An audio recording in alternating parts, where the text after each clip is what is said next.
Nation of Fit in 10, welcome to day 50. We are on day 50, and that means we got 20 days to go. And tomorrow we are into the teens in terms of days left. So we got to give it our all and really sprint through that finish line. Now remember that sprint simply means being consistent with all the pillars of the challenge. Your 3 workouts per week, your 3 cardios, and of course, most importantly, your diet numbers.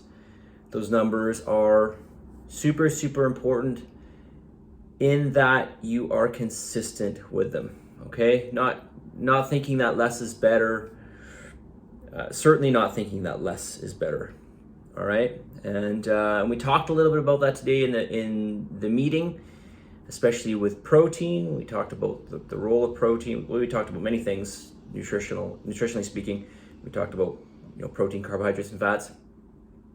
But with protein, we want to remember that protein can only do its job of recovery if we have enough of the other sources of fuel.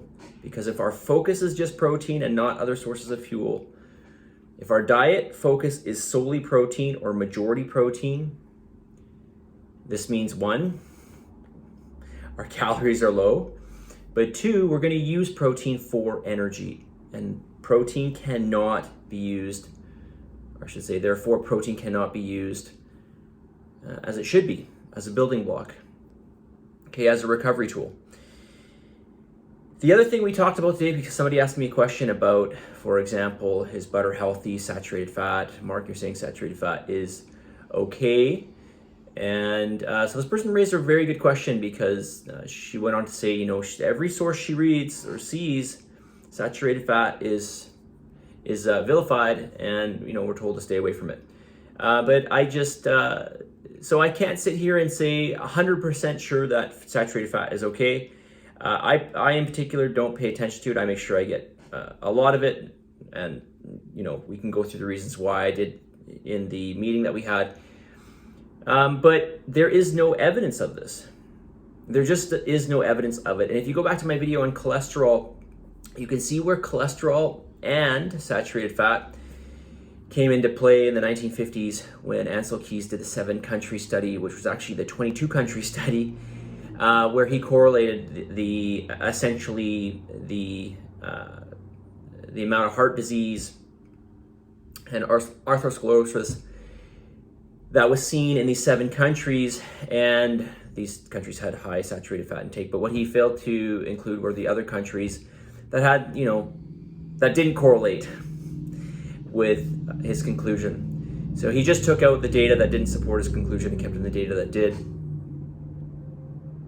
But his study stayed in the mainstream and was supported for decades on end, and is still, it is still brought up as a proof of evidence to this day, but it's not. All right, so even if it were the case, we have to look at all the variables. We cannot just look at one variable and correlate it and say that because this one variable correlates with, if high saturated intake correlates with heart disease in 7 countries, it must be the saturated fat. Now, it could be a whole host of things. It could be a perfect storm of things, which more often than times it's not. It's never usually one thing. But coming back to saturated fat, there just is no, there certainly is no mechanistic data. There is no cause and effect. There is nothing that we can pinpoint and say, this is leading to this, and therefore we can see this here. There's theory about this, and to me, it just doesn't make sense, especially evolutionarily speaking. And this is really where I started to question things. That and a little bit of chemistry background or biochemistry background.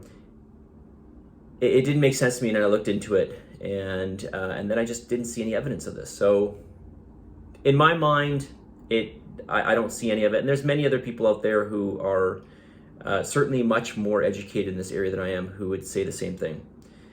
So if you can show me the evidence with saturated fat that it is in fact harmful for humans, for human consumption, great. Okay, I will accept it. Absolutely, of course. Ultimately, we want the truth. I just don't see it. I just don't see it. And not only that, I support saturated fat because it is a highly stable fat. It is a highly stable fat. It is much more stable than certainly a polyunsaturated and monounsaturated, but monounsaturated are pretty stable as well. We're really just talking about one double bond. Okay, how am I doing here for time? 5.5 minutes. All right, I wanted to talk about EAAs versus BCAAs. So why don't we just start on that right now? So you may not know what these are, but essentially these are both essential amino acids. One is EAAs is essential amino acids. These are the 9 or perhaps 10, depending on that one conditionally essential amino acid, which I believe is arginine. So we're talking about all of those 9 or 10 essential amino acids. Essentially, arginine is necessary if you are roughly, if you are a child, essentially. Okay? If you're an adult or you're in your teens, arginine becomes non-essential. I guess the body can make it at that point. And that's really the difference. Okay, we've got these essential amino acids. Let's just say, because we're all adults here, we're talking about 9 amino acids. We can only get these through food. But a lot of people will supplement with BCAAs, and these are branched chain amino acids. These are basically they're 3 essential amino acids that get oxidized during exercise. That is, they get utilized a lot during exercise. They get depleted during exercise. So people will often supplement with BCAAs, but I will tell you that really you need to be thinking about all essential amino acids. We want to be thinking about getting all of those 9 essential amino acids, especially if we have a lower protein diet or if our diet is high in a lot of plant-based proteins, because one, they're not going to be as bioavailable. That is, we're going to excrete some of that protein. And 2, we're just not going to get as many essential amino acids. It's just the way it is with plant-based proteins. Okay. I will talk more on this tomorrow a little bit, and maybe go into a couple more things regarding both BCAAs and EAAs. Let's get to the message of the day. On this day 50, can you believe it's already day 50? All right, I already mentioned this. I mentioned this in your numbers, which, by the way, I sent out today. Consistency will knock the crap out of motivation every time. Well, I didn't talk about motivation, but consistency will knock the crap out of, really in my mind, I'm thinking about extremes. Any day of the week, consistency is where the power lies. It's about doing some every day over really years and years and years.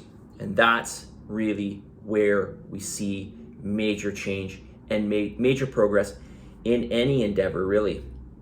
But in particular with this message of the day, because actually it's consistency will knock the crap out of motivation every time. It's just that motivation comes and goes. Motivation is just something we feel sometimes. We're never going to be motivated every single day. I'm not motivated every single day. I love weight training. I never miss my weight training sessions, or very rarely do I. And this is not because I'm always motivated. This is just because it's become a habit. And I've also fallen in love with the way that I feel afterwards, and I don't want to lose that. I don't want to lose that. So the key is to make whatever is important to us, whatever end result is important to us. We've got to keep those factors that help us to get the end result. We've got to keep those things ongoing, right? It's all about being consistent, right? Okay, positive energy, positive vibes, believe in yourself, for the love of God, give some gratitude, and we'll talk to y'all tomorrow.